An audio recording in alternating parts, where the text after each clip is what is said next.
What's going on, world? I go by the name of Chris. I'm Kanisha. I'm Ariam. Tony. It's Rebecca. It's your boy Terry. And we are the Skinners. The Protos. And we are the A-Team. And this is... And this is the Marriage Plug. The Marriage Plug. The Marriage Plug. Like a fairy tale, but this ain't a movie. Yeah. The way you make me feel, you did something to me. Yeah. I want my hands locked in yours with everything you know. Okay, so today is all about communication, and more communication. Communication is key, okay, for a healthy / successful marriage. Terry, why is having good communication so important in a marriage or any type of relationship? That's the main thing in the marriage is communicating with your spouse about everything. Mm-hmm. Finances, communication. Love, communication. Love language. Mm-hmm. Anything you could put in marriage, you could put the word communication with it. Let's talk about it. Let's get into it. So my first question is, what is active listening?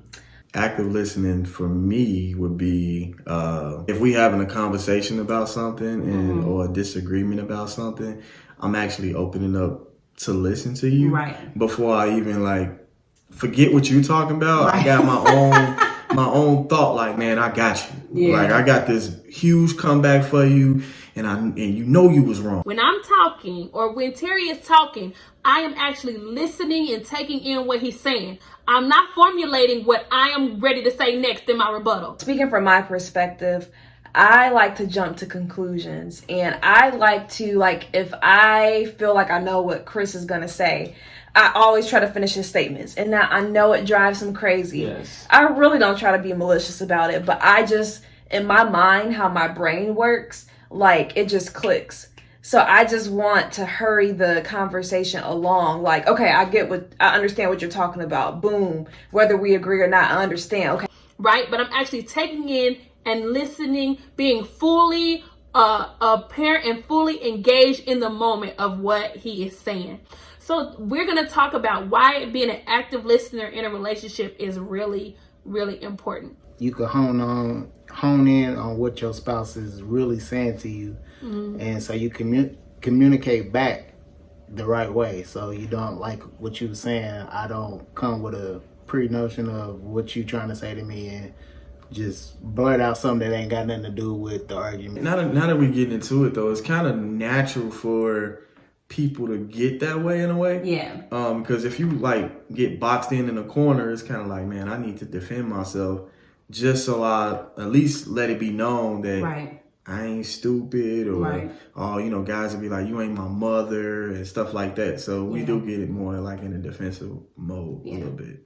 And defense mode can possibly come, naturally, depending on, the topic as well. What I do sometimes, which is say something that flip it because I'm not understanding what you're saying. So I'll flip the whole argument to a whole different standpoint. But listening and understanding, this is where it gets difficult. Yeah. Because I'm a really good listener, but sometimes I don't know what you're talking about. You can have the floor, communicate right, but I just don't know what you're talking about. If I'm not active listening, I can honestly say that, frustration comes into play. So the part that Chris don't understand, when he truly doesn't understand, that's not frustrating to me.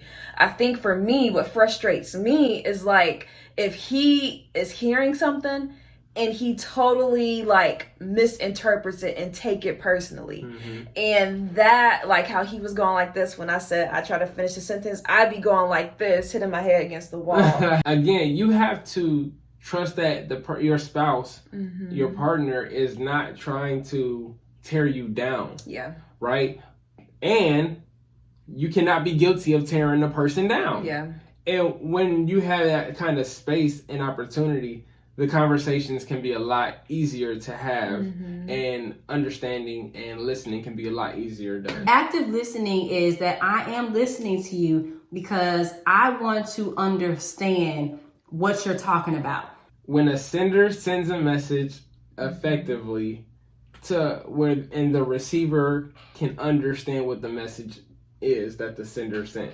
Like a lot of times, like when you think about like a problem, an issue, if we don't really get to like the root cause of the problem, we just gonna be doing this. Like we just gonna be going in circles and going in circles, and nothing's really being resolved. Yeah. So if I'm actively listening to you, I'm really trying to, number one, understand the problem, understand what you're talking about. And number two, I'm trying to figure out, where is this coming from? You know, where is this stemming from, so that we can nip that in the bud immediately before it snowballs into this bigger issue. And that kind of reminds me that sometimes when certain things, like if we feel like it's too much, it's too deep, I don't want to talk about this, we can just, cut it off. We're not going to talk about it. And It very well may be that your significant other just wants a listening ear. I don't need you to fix it. Just listen to me. Or he's trying to come up with solutions. And I'm like, no, I just want you to listen. So I think that's also a part of it, is that what your spouse how your spouse wants you to operate in a specific situation. It very well could be that they want you to help with the solution, but it could be that they just want you to listen. They need a listening ear. They need a sounding board.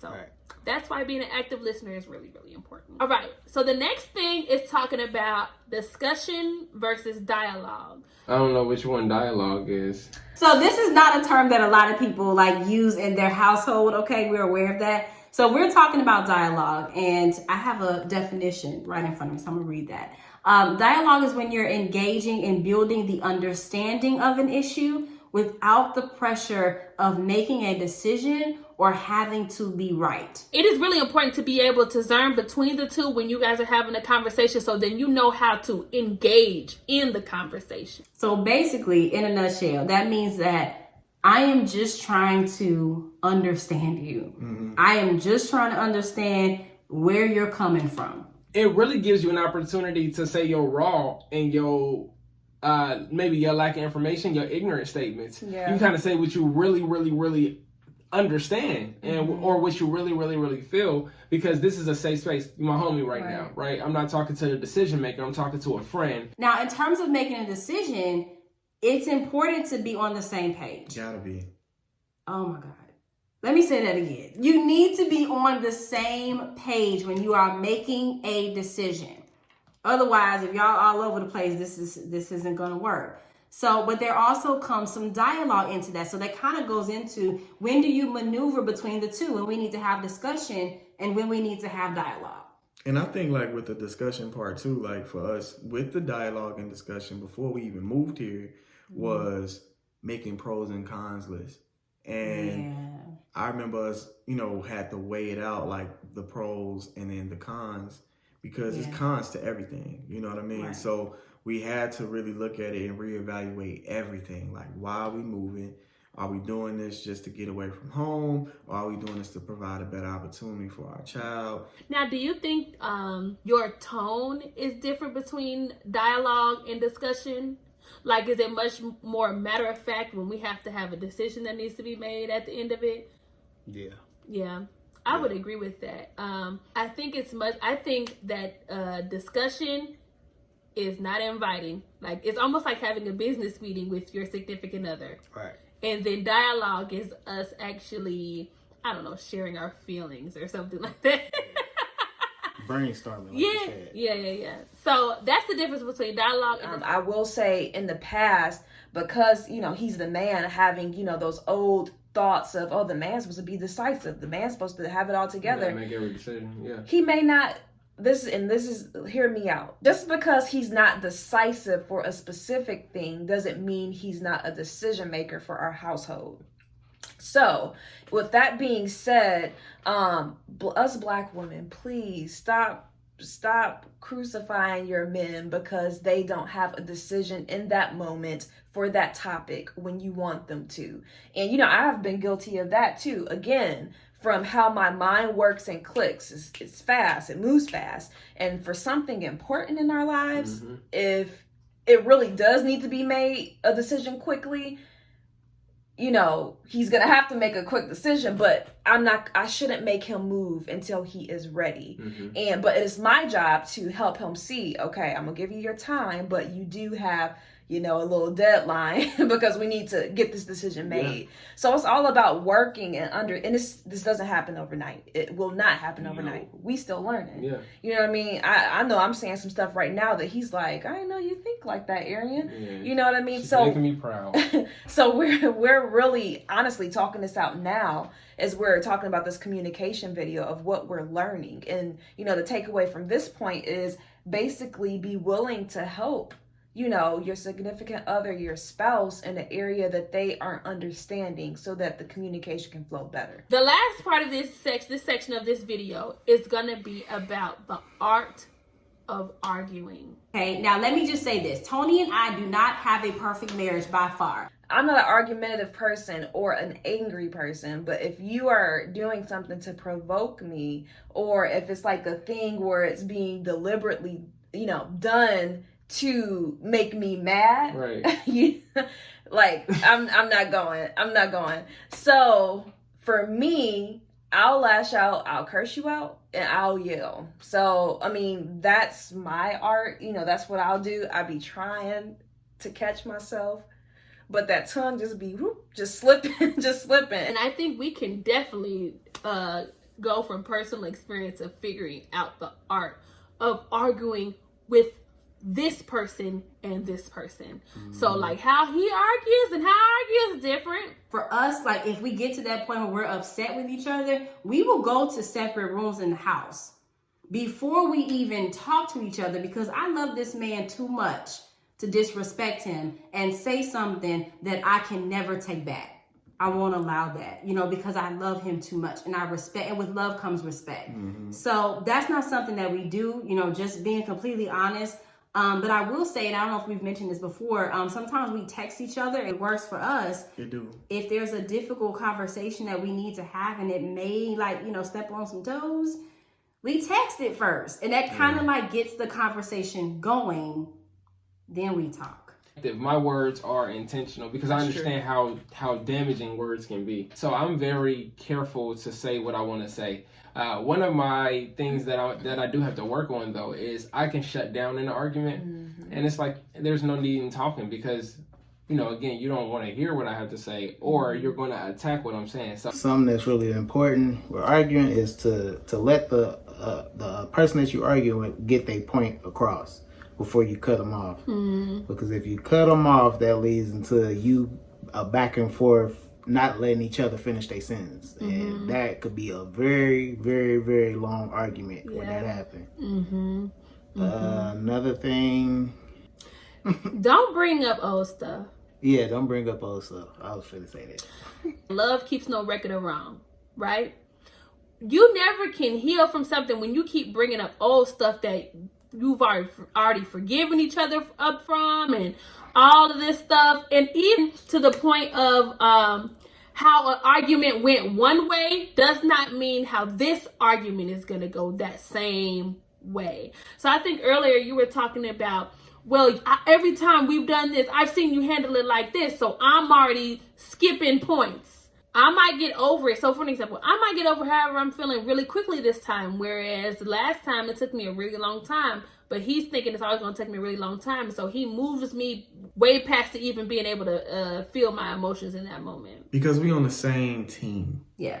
One important thing that you need to remember is that you guys are on the same team. This is my husband and I am his wife, and we are one, meaning we both need to win. If I'm going to be disrespectful to you, then I'm basically being disrespectful to your family. I'm being disrespectful to my daughter. So we do have to be able to fight fair and realize and come to the common reason why we even got married, and realize like, hey, babe, I'm sorry, or I'm wrong, or sometimes you got to man and woman up and confess and be like, you know what, I was wrong. Yeah. Got Saying to. Sorry. We have apologized to each other so many times. Yeah, but we put our pride aside. Yeah, you got to. You got to put your pride aside, and if you don't, then you can ruin your marriage. When you go into an argument, it's not about winning or losing. Yeah. Because a lot of times you say something disrespectful to your spouse or to somebody that you love, they gonna hang on to it. They gonna remember that. They gonna hang on to it, because especially like for me as a man, if the worst thing that can ever happen to a man, especially a married man, is for his wife to basically just be like, you ain't worth nothing. Like, you know what I mean? Like, that his whole pride, everything about him is gone out the window at that point. Like, the woman I love just disrespecting me and don't believe in me or anything. You got to remember that you are on the same team. Got to. At the end of the day, you're on the same team. Do not say things out of anger. Because if I lose, he lose. We're not going to have the same thoughts. We're not going to have the same ideas. And we're not going to have the same ways of going about, you know, things in our lives and goals. So just understand that and have peace about, you know, allowing somebody else's thought, ideas, and, you know, way of doing things to count too. It's not all about you. Yeah. Major key alert. Major key alert. Right. Communication is the key. Make sure to do what, babe? Like, subscribe, Mm-hmm. share. Mm-hmm. It's 3 clicks. Yeah. Like Nike, just do it. And even comment. Let's And have some comment. dialogue together. Thank you guys. Thank you guys for listening. See y'all. Marriage plug. TMP. Hold it down. I go right to the sky and bring it back to you.